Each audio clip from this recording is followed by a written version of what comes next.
এটা বলেন আপনি। এখানে বলছিলাম আপনি তিনটা কারণে সালাত হচ্ছে না, কবুল হচ্ছে না। তার মধ্যে একটা হলো ইবাদত কবুলের পূর্ব শর্ত কি? হারাম রুজি না হালাল রুজি? হালাল রুজি। এখানে হালাল রুজিটা আর একটু বোঝায় আপনাকে কত গুরুত্বপূর্ণ জিনিস। নোমান ইবনে কওকাল নামের এক সাহাবী, কে? নোমান। শুধু নোমান মনে রাখেন। সহিহ মুসলিমের 117 নম্বর হাদিস, কিতাবুল ঈমানের প্রথমে একটা হাদিসটা রাসূলুল্লাহ সাল্লাল্লাহু আলাইহি ওয়াসাল্লামের কাছে গিয়ে দৌড়ে গিয়ে বলছেন, ইয়া রাসূলুল্লাহ, ইযা সাল্লাইতুল মাকতুবা, আমি যদি ফরজ সালাত আদায় করি, যদি আমি ফরজ সালাত আদায় করি, ওয়া আহাল্লালতুল হালাল ওয়া হারামতুল হারাম, যদি হালাল গুলোকে যদি আমি গ্রহণ করি আর হারাম গুলোকে যদি বর্জন করি, আদখুলুল জান্নাহ, তাহলে কি আমি জান্নাতে যেতে পারবো? কয়টা কাজ? কয়টা কাজ? দুইটা। ফরজ সালাত আদায় করবে আর হালাল গ্রহণ করবে আর হারাম বর্জন করবে, তাহলে কি জান্নাতে যেতে পারবো? আল্লাহ নবী বললেন, নাম, তুমি অবশ্যই জান্নাতে যেতে পারবে। তাহলে হারাম কত খারাপ জিনিস, হালাল কত গুরুত্বপূর্ণ। আপনার মধ্যে কতটুকু হারাম আছে এই হাদিসটা শুনুন আপনি, আমি আপনাকে বুঝাতে থাকি। নবী মুহাম্মদ সাল্লাল্লাহু আলাইহি ওয়াসাল্লাম একদিন দেখছেন খায়বারের যুদ্ধে 323 নম্বর হাদিস সহিহ মুসলিমের, নবী মুহাম্মদ সাল্লাল্লাহু আলাইহি ওয়াসাল্লাম দেখছেন খায়বারের যুদ্ধে অনেক সাহাবী শহীদ হয়ে গেছেন।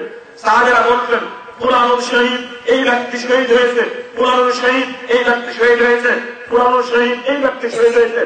যখনই বলেছে ব্যক্তি শহীদ হয়েছে, আল্লাহ নবী বলছেন কাল্লা। হাদিসটা খুব মনোযোগ দিয়ে শুনুন। আল্লাহ নবী বলছেন কাল্লা, অসম্ভব, এ শহীদ হলো কেমনে? ইন্নী রাআইতুহু ফিন-নার, আমি তাকে জাহান্নামে জ্বলতে দেখছি। সাহাবীরা ভয়ে ভীতু হয়ে গেলেন। ঘটনা কি?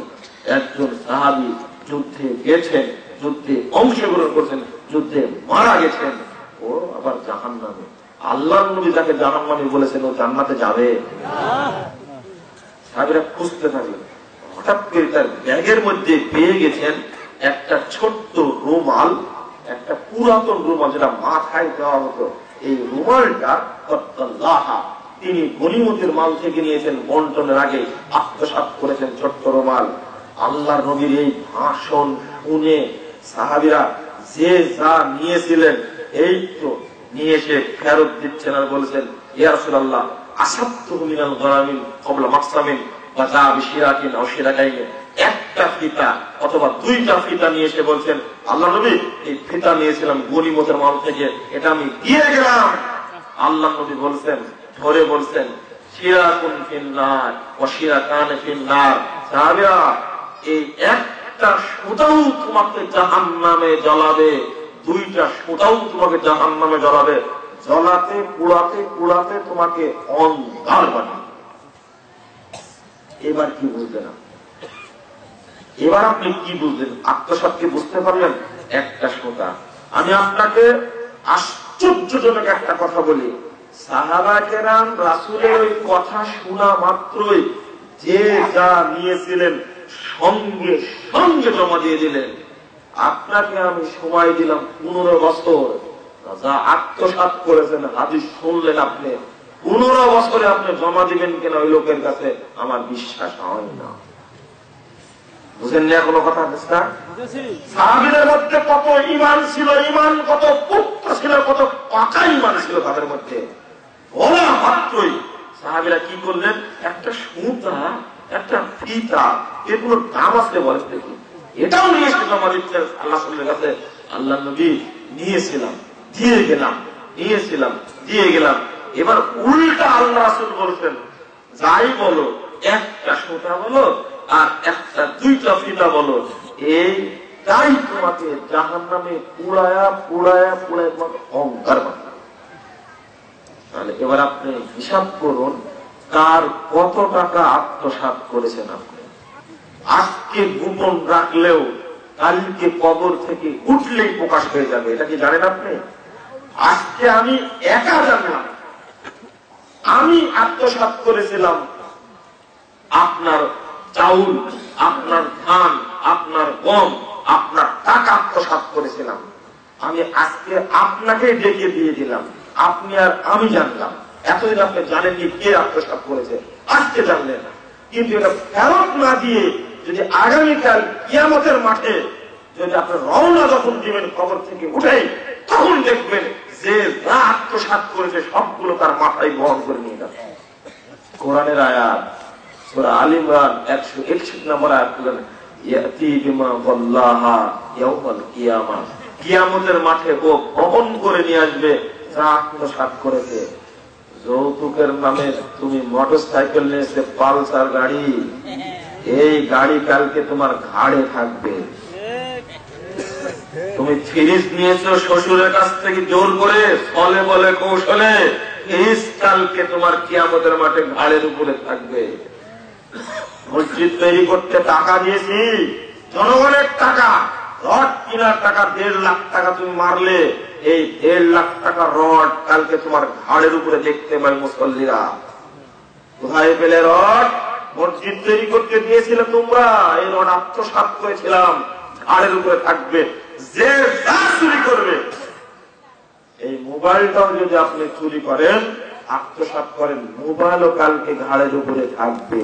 কে বলেছেন এটা? আল্লাহ বলেছেন ঘাড়ের উপরে থাকবেই। সবচেয়ে বড় কথা কি জানেন? সবচেয়ে বড় কথা এই যে যা আত্মসাৎ করেছে তার ঘাড়ের উপরে থাকবেই। চেয়ারম্যান সাহেবের বাঁচার উপায় কি হবে? এমপি মন্ত্রীর বাঁচার উপায় কি হবে? বাংলাদেশ ছোট্ট একটা রাষ্ট্র, ব্যবসায়ীদের বাঁচার উপায় কি হবে?